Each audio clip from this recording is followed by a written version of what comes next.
Welcome to విజయ గుంటూరు వంటలు. ఈరోజు అల్లం చట్నీ చేయబోతున్నాను. ఒక 50 గ్రాముల ఎండుమిర్చి తీసుకున్నా. తగినంత బెల్లం వేసుకోవాలి, కారం తగ్గినట్టుగా. ఒక 100 గ్రాములు ఏమో అల్లం తీసుకున్నా. ఒక చిన్న ఉల్లిపాయ, అలాగే ఒక అరకప్పు ఏమో ధనియాలు, జీలకర్ర ఒక 2 స్పూన్లు,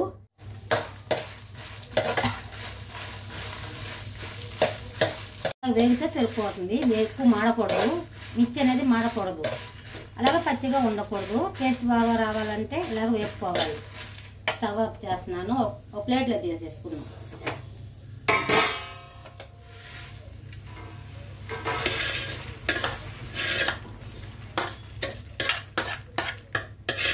లైట్గా కొంచెం పచ్చి వాసన పోయేలాగా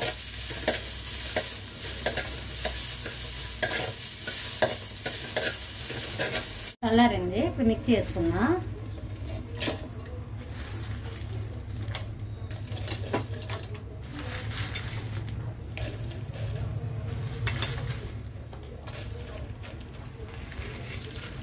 స్మూత్గా మిక్సీ పట్టాలన్నమాట. ఆ తర్వాత బెల్లం వేయాలి.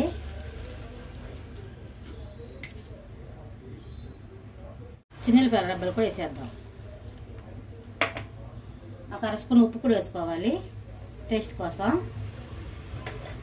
దాన్ని కొంచెం వాటర్ పోసుకొని బాగా స్మూత్గా మిక్సీ పట్టాలి. ఇలాగ మిక్సీ పట్టాను.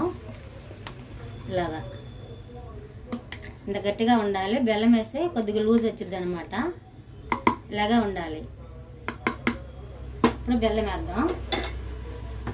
బెల్లం అనేది ఇలాగా నల్ల కొట్టుకోవాలి. అప్పుడే నలిగిద్ది అనమాట మిక్సీలో. ఇలాగే మిక్సీ పెట్టాను. ఇలాగా ఒక గిన్నెలోకి తీసేసుకుందాం. ఇలాగ ఉండాలన్నమాట. ఈ మాత్రం ఉంటే సరిపోతుంది. అట్లోకి అన్ని టిఫిన్లకు పనికి వచ్చింది అనమాట. ఇలా ఉండాలి. ఇప్పుడు గిన్నెలో తీసుకుందాం.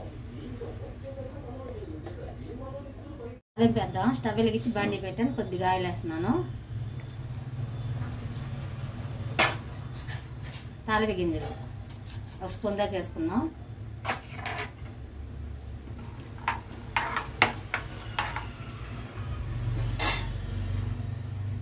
గింజలు వేగింది. 2 డబ్బులు కరివేపాకు. ఫ్లేవర్ బాగుంటుంది.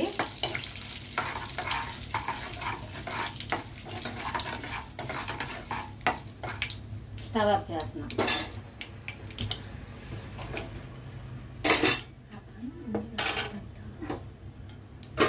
ఇప్పుడు వేసేసుకున్నాం.